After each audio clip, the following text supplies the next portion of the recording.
IDTV మన ఉనికి మన వాణి. తెలంగాణ ముఖ్యమంత్రి రేవంత్ రెడ్డి బృందం జపాన్లో విస్తృతంగా పర్యటిస్తున్నారు.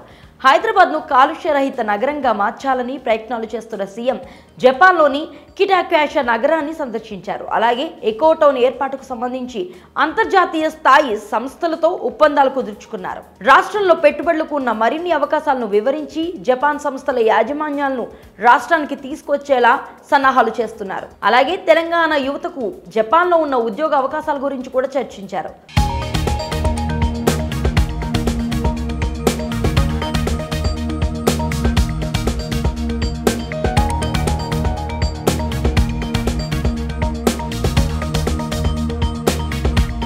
జపాన్ను చుట్టేస్తున్నారు తెలంగాణ ముఖ్యమంత్రి రేవంత్ రెడ్డి.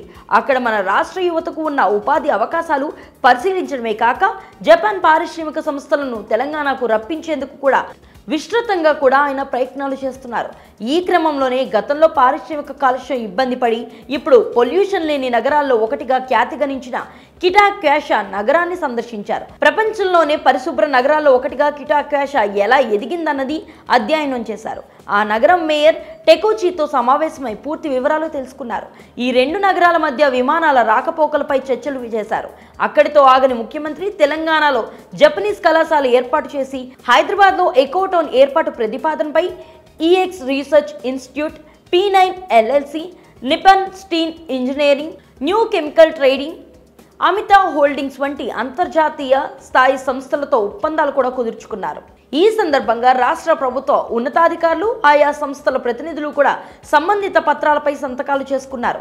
హైదరాబాద్ను పరిశుభ్ర నగరాలుగా మార్చేందుకు అవసరమైన ఒప్పందాలు కూడా వీటిలో ఉన్నాయి. హైదరాబాద్లో ఎకోటౌన్ ఏర్పాటు ద్వారా భవిష్యత్ తరాలకు శుభ్రమైన ఆరోగ్యపరమైన వాతావరణాన్ని అందించాలన్నదే తన ప్రభుత్వ ఉద్దేశంగా రేవంత్ రెడ్డి చెప్పుకొచ్చారు. పరిశ్రమల అభివృద్ధికి హైదరాబాద్ కేంద్రంగా మారిందని, ప్రపంచ ప్రఖ్యాత సంస్థలన్నీ హైదరాబాద్ కేంద్రంగా పనిచేస్తున్నాయని వివరించారు. జపాన్ సంస్థలు కూడా తెలంగాణకు వస్తే తగిన వసతులు, ప్రభుత్వ పరంగా రాయితీలు ఇస్తామని చెప్పారు. ఇలా అభివృద్ధిని కొనసాగిస్తూనే హైదరాబాద్ను క్లీన్ అండ్ గ్రీన్గా మార్చాలన్నది తమ లక్ష్యంగా జపాన్ పారిశ్రామిక వర్గాలకు రాష్ట్ర ముఖ్యమంత్రి రేవంత్, మంత్రి దుద్దిల్ల శ్రీధర్ బాబు స్పష్టం చేశారు. ఈ సందర్భంగా కిటాక్యాషా నగర మేయర్ టెకోచి రేవంత్ రెడ్డిని తమ స్థానిక సాంప్రదాయ ప్రకారం సత్కరించారు. తన నగర విశిష్టతను వివరించారు. ఓవరాల్గా హైదరాబాద్ అభివృద్ధిలో భాగం కావాలని పిలుపివ్వడంతో పాటు తెలంగాణలో పెట్టుబడులకు కూడా అవకాశాలు వివరిస్తూ జపాన్ పర్యటనను విజయవంతం చేశారు సీఎం రేవంత్ రెడ్డి. మరి ఈ విషయంపై మీ అభిప్రాయాన్ని కామెంట్ సెక్షన్లో తెలియజేయండి. ఈ స్టోరీ లైక్ చేసి షేర్ చేయండి. మరిన్ని ఇంట్రెస్టింగ్ అప్డేట్స్ కోసం ఐడిటీవీని సబ్స్క్రైబ్ చేసుకోండి.